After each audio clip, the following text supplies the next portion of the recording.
এই জান্নাতের বাগানে জাহান্নামের ভয়ে আল্লাহর ভয়ে আমার রাসূলুল্লাহর মুহাব্বতে এই জান্নাতের বাগানে বসে বসে কোরআন শুনেছো, হাদিস শুনেছো।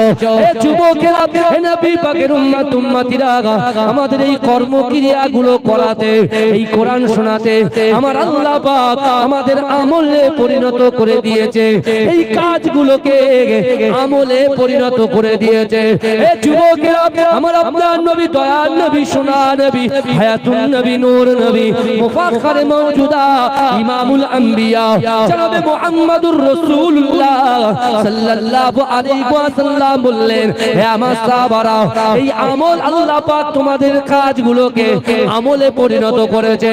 ও আমার সাহাবারা, তোমরা যখন কবরে পৌঁছে যাবে, এই আমলটা তোমাদের সঙ্গে কবরে পৌঁছে যাবে। জোরে বলেন। তাহলে গেল কটা কথা বলে? তিন। এক সন্তান গেছে, নিজের ভাই গেছে, বন্ধু গেছে। দুই অর্থ সম্পত্তিগুলো, এই যে ব্যবসায় বিশাল মনোনিবেশ করছি, এই ব্যবসার মালের অর্থ ভান্ডার, মাল গেছে আমার কবর পর্যন্ত। আর তৃতীয় নম্বর, রাত জেগে জলসা শুনছেন, শুধু জলসা নয়, যারা নামাজে পাবন্দি, যারা কোরআন তেলাওয়াত করে, কোরআন শ্রবণ করে এবং অসহায়, দুর্গত, উৎপীড়ন, নিপীড়ন, অত্যাচারী যে সকল মানুষের পাশে এতিমের মাথায় হাত বুলিয়ে দেয়, একটা প্রতিষ্ঠান গড়ার জন্য মাদ্রাসা, খানকা, ঈদগাহ, কবরস্থান থেকে শুরু করে ইসলামিক শরিয়াত অনুযায়ী যে কাজে টাকা দেওয়া যায়, সেই জায়গায় যে টাকাগুলো দিচ্ছেন, ওটাকে আল্লাহ আমলে পরিণত করে দিচ্ছে। অর্থাৎ আপনি যখন কবরে যাবেন, ওই কবরে ওই আমলটুকু চলে যাবে। দয়ার নবীর চোখ দিয়ে পানি পড়ছে, সাহাবা পিছন পিছন বলছে, আর এত কাঁদো। আমার ভাই জানেরা, হে নবী পাকের উম্মতিরা, হে নবী দেবানারা, বিশ্ব নবী রাসূলুল্লাহ সাল্লাল্লাহু আলাইহি ওয়াসাল্লাম ওই সময় সাহাবাদেরকে বলতে লাগলেন, হে আমার সাহাবারা, না, কবর পর্যন্ত মালগুলো যাবে, সন্তান যাবে, তোমার আমল যাবে, কিন্তু না, তোমার লাশটাকে যখন অবন করে কবরে শায়িত করা হবে, কবরে মাথান করা হবে, ওই সময় সকলে চিল্লে বলবে, মিনহা খলাকনাকুম ওয়া ফিহা নুঈদুকুম ওয়া মিনহা নুখরিজুকুম তারাতান উখরা। হে যুবকেরা, হে নবী পাকের উম্মতিরা, বিশ্ব নবী রাসূলুল্লাহ সাল্লাল্লাহু আলাইহি ওয়াসাল্লাম বলবেন, হে আমার সাহাবারা, ওই লাশটা যখন কবরে রেখে তোমার বুকের উপরে 3 মুঠো মাটি চাপিয়ে দেওয়া হবে, তোমার অন্ধকার কবর হয়ে যাবে। না, তোমার কবরস্থ করার পরে সর্বপ্রথমে তুমি যখন ইবাদতের সময় সন্তানের ওজুহাত দেখাতে, ওই সন্তান তোমার ওই অন্ধকার কবরে রেখে নিজের বাড়িতে চলে আসবে, তোমাকে ফেলে বাড়িতে চলে আসবে। এ আমার সাহাবারা, আল্লাহ রাসূল অজানয়ে ঝরঝর করে কাঁদে আর বলে, হে আমার সাহাবারা, তোমরা মালের জন্য, অর্থের জন্য, সম্পত্তির জন্য তোমরা যারা নামাজ ছেড়েছো, রোজা ছেড়েছো, জান্নাতের বাগান ছেড়েছো, সুযোগ ছেড়ে দিয়েছো, না, ওই মালটা তোমার সন্তান আসার পরে ওই মাল তোমাদের কবর ছেড়ে বাড়িতে চলে আসবে।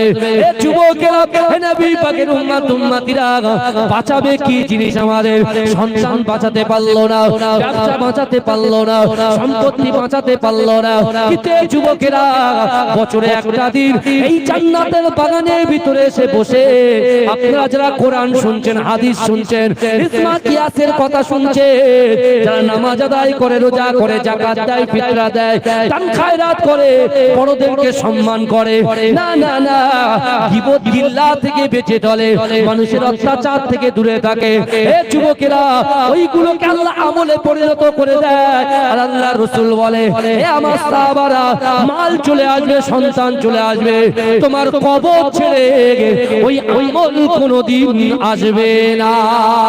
তোমার ওই আমলটা অটোমেটিক্যালি তোমার পাশে থেকে যাবে। যদি বলুন না, এক কান দিয়ে শুনছি, এক কান দিয়ে বার করে, হাড় দিন এখানে সে নরম হয়ে যাচ্ছে, যখন আউট অফ বাউন্ডারি যাবেন, সব যেরাম ছিলাম আমরা সেরা। কথা ঠিক বলছি না ভুল? আপনি দেখুন, আমার আব্বা আমার আব্বা জান ইন্তেকাল, আমি আমার কথা দিয়ে বলি, আমি যেখানেই বলি আমাকে দিয়ে কাউকে দিলে হয়তো একটা মানুষ সুস্থ হতে পারে, দুঃখ পেতে পারে। দুঃখ দেওয়াটা তো খুব সহজ জিনিস নয়। আল্লাহর হক আল্লাহ ইচ্ছা করলে ক্ষমা করে দেবেন, আর বান্দার হক দুনিয়াতে ক্ষমা চেয়ে তারপরে বুঝতে পারছেন? এখন কি চলছে জানেন? বর্তমান সমাজে একদম উপরতলা থেকে নিচে তলা পর্যন্ত বলছে, যে গাছে ভর করে, যে গাছের উপরে সাপোর্ট দিয়ে, বুঝতে পেরেছেন, বসে আছে সেই ডাল কাটছে। কি বুঝলেন? বুঝতে পারছেন না? যে ডালের উপরে সাপোর্ট দিয়ে বসে আছে সেই ডাল কাটছে। ও বুঝছে না যে এদের কেটে দিলে নিচে ফাঁকা, সব শেষ হয়ে যায়। সমাজদারও কই সারাই কাপে। আপনি দেখতে পাচ্ছেন সম্পত্তির যে বিল, সে বিল কিন্তু পাস হয়ে গেছে, ওদের আইনে চলে গেছে। এখন আমরা নিজেদের বিরুদ্ধে ঝগড়া করছি। কি হবে উপায়? যারা ইমানদার হয় তারা দুনিয়ার কোন নেতাকে ভয় পায় না। এই শুনছেন? দুনিয়ার কোন চোর ডাকাত দুশমনকে ভয় পায় না। যারা সত্যিকারের ইমানদার হয়, কারণ সত্যিকারের ইমানদার কখনো দুনিয়ার মানুষকে ভয় পায় না। সত্যিকারের ইমানদার তারাই যারা আল্লাহকে ভয় করে, কারণ তারা মান্যতা দেয় যে আল্লাহ আমাদের সৃষ্টি করেছে। জোরে বলুন সুবহানাল্লাহ। জোরে বলবেন না? পরীক্ষা সেকেন্ডে পরীক্ষা। কি বুঝলেন বাপ? সেকেন্ডে পরীক্ষা। তো আমরা কি করছি? তোয়াক্কাই করছি। কাছে টাকা আছে, যা করছি চেক সই করছি, সব হয়ে যাচ্ছে। এটিএম দিচ্ছে একদম কোথায় বলেন না, এটিএম এ গিয়ে কার্ড ঢোকাচ্ছি, একদম টাকা বেরিয়ে আসছে আপনার সামনে। বিশাল ব্যাপার। কিন্তু নিঃশ্বাস যখন বন্ধ হয়ে যাবে আপনি করবেন। আল্লাহ তো 5 বেলা আমাদেরকে খাওয়াচ্ছে না, কথা বলেন ভাই। কিন্তু আপনি কি খবর রেখেছেন?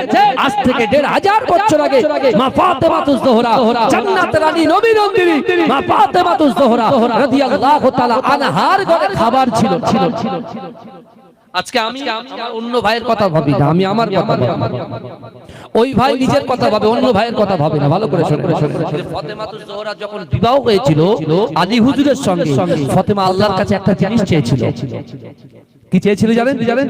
বিশ্বনবী রাসূল বলছে, ফাতেমা তোমার সঙ্গে আমি আলীর বিবাহ। ফাতেমা বলছে আমি এই বিয়েতে রাজি না। শুনছেন? বলছে এই বিয়েতে আমি রাজি না। রাসূল জিন্দেগিতে ভাবতে পারেন যে আমার মেয়ে আমার মুখের উপরে না হবে। আমার রাসূলুল্লাহ, রাসূল পাক জিন্দেগিতে ভাবতে পারেন।